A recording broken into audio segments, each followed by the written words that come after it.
Olá, hoje nós estamos aqui para a terceira parte de Lucas capítulo 7 e nós vamos ler dos versículos 18 ao 23 e vamos ver um pouco mais sobre quem é Jesus e também sobre um dos grandes profetas que já existiu, que foi João Batista, e assim a gente vai poder tirar um pouco de proveito e edificação para a nossa vida, para o nosso dia. Eu vou ler o texto e depois trazer uma breve meditação.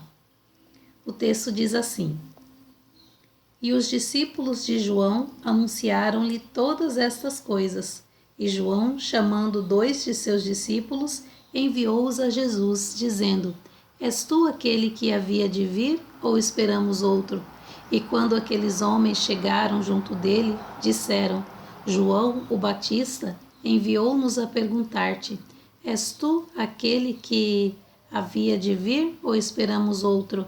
E na mesma hora curou muitos de enfermidades e males e espíritos maus, e deu vista a muitos cegos. Respondendo então Jesus disse-lhes: Ide e anunciai a João o que tendes visto e ouvido, que os cegos veem, os coxos andam, os leprosos são purificados, os surdos ouvem, os mortos são ressuscitados, e aos pobres anuncia-se o Evangelho. E bem-aventurado é aquele que em mim não se escandalizar. Então esse é o texto, e é um texto que eu gosto muito de ler, porque se trata de um momento em que 2 grandes homens estão vivendo aqui na terra, e um ouvindo falar do outro, um respeitando o ministério do outro e admirando-se também um ao outro por serem servos de Deus. E no caso, hoje, nós podemos pensar em João Batista, que foi esse grande profeta. Amanhã nós também falaremos dele, porque a continuação do capítulo traz a pessoa dele. Nós vemos aqui que João Batista, ele estava vivendo na mesma época que Jesus, ele ouviu sobre o que Jesus estava fazendo e ele enviou 2 de seus discípulos para ir até Jesus e perguntar se Jesus é aquele que havia de vir. João Batista, como profeta, como judeu, ele já tinha conhecimento, das profecias do Antigo Testamento, que falava de um grande profeta que havia de levantar-se em Israel. Moisés profetizou isso, e não apenas Moisés, muitos outros profetas do Antigo Testamento falavam de um grande profeta que se levantaria. E não apenas um profeta, um Messias, e assim um homem que seria enviado por Deus. E João Batista, com essa dúvida, com essa pergunta no seu coração, ele pede que seus discípulos cheguem até Jesus e pergunte para ele se ele é esse grande profeta que deveria vir. E Jesus, quando ele ouve essa pergunta, ele não responde de imediato com uma palavra, mas ele vira-se ali para a multidão que está à volta dele, para as pessoas que estão ali, e ele cura muitos de suas enfermidades. E quando ele faz isso, ele cura essas pessoas que estão ali diante dele, aleijados, cegos, surdos. Ele faz esses milagres e em seguida então ele se volta para os discípulos de João e fala: vai, anuncia a João aquilo que vocês acabaram de ver e ouvir aqui, que os cegos veem, os surdos ouvem, os coxos andam, os mortos são ressuscitados. Então, Jesus dá essa resposta para João.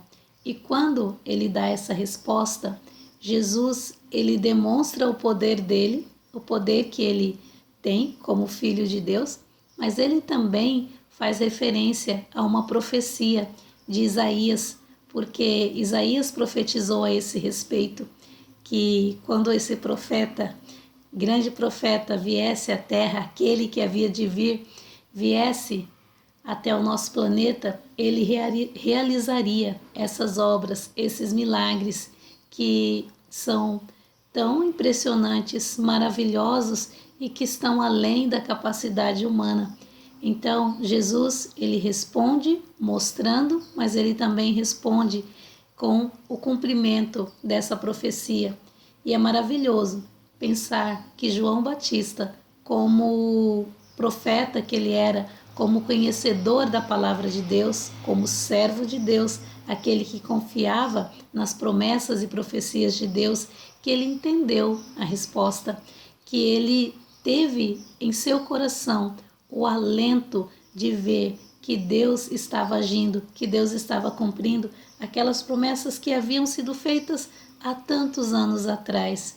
Então, eu me alegro em ver essa verdade, que João, ele se alegrou, ele foi confortado, alentado por saber que mesmo ele estando preso, mesmo ele estando sofrendo, em perigo da própria vida, tanto é que mais na frente ele perde a sua vida ali na prisão, mas ele recebe o conforto e a alegria de saber que Deus está agindo.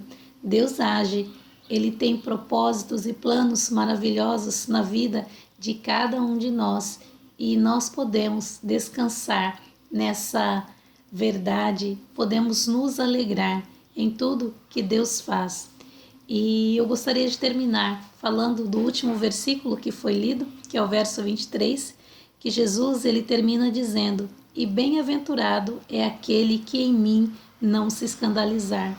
Jesus pede para que isso seja dito a João, que bem-aventurado é aquele que nele não se escandaliza, que em Jesus não se escandaliza.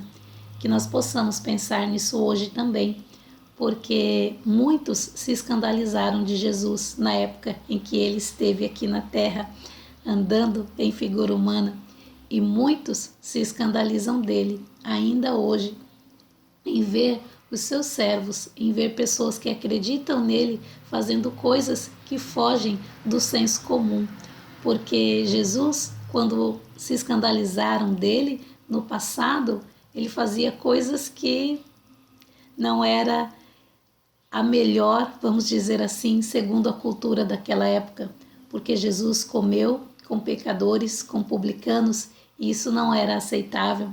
E Jesus, ao invés de ir atrás de pessoas que tinham algo para lhe dar em troca, algo financeiro ou um conhecimento intelectual, Jesus ele estava sempre rodeado de pessoas que estavam diante da miséria humana, precisando de uma ajuda, de um cuidado. E Jesus ele disse para essas pessoas que estavam censurando ele, julgando ele pelas obras, pela maneira dele demonstrar o amor e a misericórdia de Deus.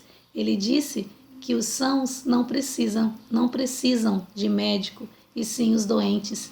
E assim, muitas pessoas, muitos cristãos hoje escandalizam a quem não é cristão por causa disso, pelas atitudes diferentes que tem no nosso dia a dia, no nosso cotidiano. Em pleno século XXI, né? Como pode essa pessoa fazer isso? Como pode isso? Como pode aquilo? Então, o Senhor Jesus ele fala que bem-aventurado é aquele que não se escandaliza nele. E bem-aventurado significa feliz, mais do que feliz. Feliz é aquele que não se escandaliza de Jesus. Que Deus abençoe o seu dia, abençoe a sua vida.